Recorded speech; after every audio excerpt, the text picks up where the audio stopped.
अगर कोई व्यक्ति गिफ्ट डीड अपने परिवार को या अन्य व्यक्ति को दे देता है तो कैसे वापस होती है या कैसे कैंसिल होती है? क्या दिया हुआ गिफ्ट वापस लिया जा सकता है? क्या ये पॉसिबल है? तो बिल्कुल ये पॉसिबल है, इसमें कोई दिक्कत नहीं है। एक बार रजिस्टर्ड गिफ्ट यानी गिफ्ट डीड पूरी तरह बन जाने और स्वीकार हो जाने के बाद उसे केवल अपनी मर्जी से वापस, इच्छा से वापस नहीं लिया जा सकता। यानी अगर मैंने कोई गिफ्ट डीड अगर कर दी किसी व्यक्ति को तो मैं अपनी इच्छा से उसे वापस नहीं ले सकता। उसके कुछ मुख्य कारण यहाँ पर वापस जरूर आ जाती है। वापस जानने के लिए मेरे पूरा वीडियो देखना और मेरे चैनल सब्सक्राइब करना। उससे पहले तो मैं आपको बता दूं ताकि मैं और भी हेल्पफुल वीडियो बना सकूं आपके लिए। तो सबसे पहले तो कैसे लेके जा सकते हैं? तो सबसे पहले तो सिविल कोर्ट में एक मुकदमा दायर होगा वापस लाने का या वह गिफ्ट डीड को रद्द करने का। ठीक है। संपत्ति ट्रांसफर एक्ट की धारा 126 या वरिष्ठ नागरिक कानून के तहत ही वापस लेने के कानून आधार हैं। पहला तो कुछ ऐसा है कि धोखाधड़ी, किसी व्यक्ति ने किसी व्यक्ति के साथ धोखाधड़ी या जबरदस्ती अगर वह गिफ्ट डीड करा लिया है तो वह शून्य है, उसका कोई मूल्य नहीं, वह जीरो है सरकार की या उसके कानून के नजर में। कैसे बताता हूं। यदि गिफ्ट डीड बनाते समय कोई धोखाधड़ी यानी कोई फ्रॉड, सिग्नेचर साइन या कुछ ऐसा चीज कर लेता मस्तिष्क, जैसे मान लीजिए उसका मस्तिष्क ठीक नहीं था, तबीयत खराब थी, या वह शराब पी के उनने किया, तो वह नल एंड वॉइड है, वो जीरो है। ठीक है, वह जीरो है वह। ठीक है। गलत प्रभाव से इस्तेमाल किया गया, जीरो माना जाएगा। ठीक है। दोनों व्यक्ति की सहमति होनी चाहिए। यदि गिफ्ट देने वाला यानी डोनर जो है और गिफ्ट लेने वाला, जो गिफ्ट देने वाला होता है उसे बोलते हैं डोनर और जो लेने वाला होता है गिफ्ट उसे बोलते हैं डोनी। तो गिफ्ट देने वाला और गिफ्ट लेने वाला आपस में सहमत से अगर वह जिसको आपने करी है संपत्ति गिफ्ट डीड दी है, तो अगर वह सहमत है आपको वापस देने में तो कोर्ट को कोई आपत्ति नहीं है आपके नाम वापस कराने में या वह विल को रद्द कराने में, वह डीड को। ठीक है।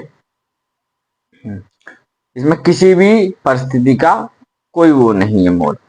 शर्तों का पालन ना होना, यदि डीड में यह शर्त लिखी थी कि गिफ्ट पाने वाला व्यक्ति गिफ्ट पाने वाला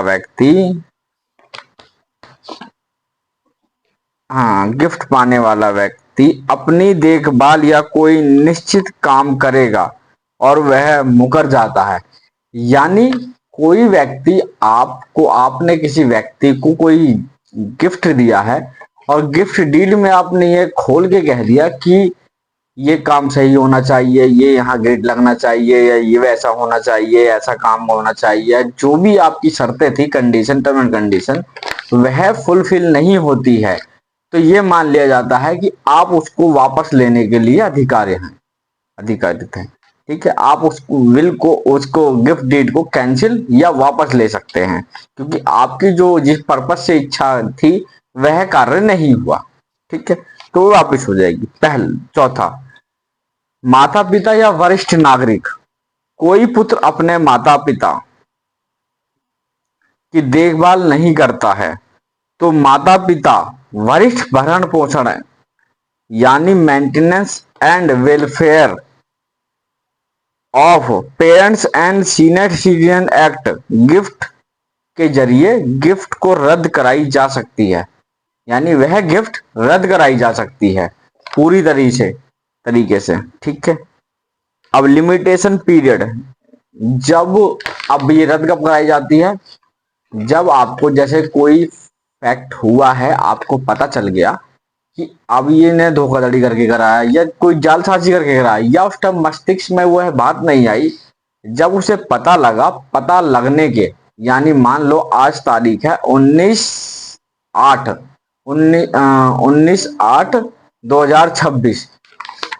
ठीक है, आज ये तारीख है, इसके बाद जो समय होगा, मान लो 3 साल बाद ही पता लगता है तो कोई दिक्कत नहीं, 3 साल बाद के बाद जो 3 साल होगा उसके बाद पता लगने के बाद ये चालू होगा। ये कोर्ट की डिग्री, क्या आपस में सहमति करके कर सकते हैं कैंसिल? तो बिल्कुल नहीं। मान लीजिए किसी व्यक्ति द्वारा आपस दोनों सहमति में बैठ के करते हैं तो गिफ्ट डीड करके कैंसिल करके कुछ ऐसे लिखवा देते हैं स्टाम्प पेपर, तो क्या वैलिड है? बिल्कुल नहीं, वह शून्य है, उसकी कोई नहीं, जब तक कोर्ट में वह डिग्री पारित नहीं हो जाती कैंसिलेशन की, जब तक वह कैंसिल नहीं होगा। अब मैं बाहर की जानकारी थोड़ी बता दूं, क्या परिवार में ही गिफ्ट डीड होती है? तो ऐसा कोई भी प्रावधान नहीं है कि परिवार में ही होगी, आप अन्य व्यक्ति, दोस्त यार या किसी अन्य व्यक्ति को भी कर सकते हैं। क्या उससे वापस ली जा सकती है? तो नहीं, यही सेम कंडीशन होगी, सेम शर्तें होंगी और सेम कानून होगा। ठीक है, उसके तहत आप, हाँ इसमें कुछ मुख्य वो हैं जो स्टाम्प के बारे में राज्य के अलग अलग कानून हैं। तहसील फीस अलग लगेगी, और जो स्टाम्प की है, अगर यूपी के अंदर जैसे 5,000 रुपए का है, खून के संबंधी या पति पत्नी हैं या कुछ बेटे हैं, कुछ ऐसे संबंध हैं, तो उसमें 5,000 का स्टाम्प लगेगा। अगर आप किसी अड़ोसी पड़ोसी या किसी अन्य व्यक्ति को या किसी दोस्त यार को करते हैं तो पूरा पूरा स्टाम्प ड्यूटी लगेगा, जो राज्य सरकार निर्धारित करती है। तो मेरे दी गई जानकारी से आप संतुष्ट होंगे, मैं आशा करता हूं। तो अच्छे से अच्छे वीडियो बनाओ, इसी वजह से आप मेरे चैनल को सब्सक्राइब कर दीजिए, और अगर फेसबुक पे देख रहे हैं तो फॉलो कर दीजिए, ताकि मैं और भी अच्छी वीडियो बना सकूं आपके लिए। धन्यवाद आपका बहुत बहुत, और शेयर करिए ताकि आपके परिवारजनों को मेरी वीडियो पहुंचे और वह इस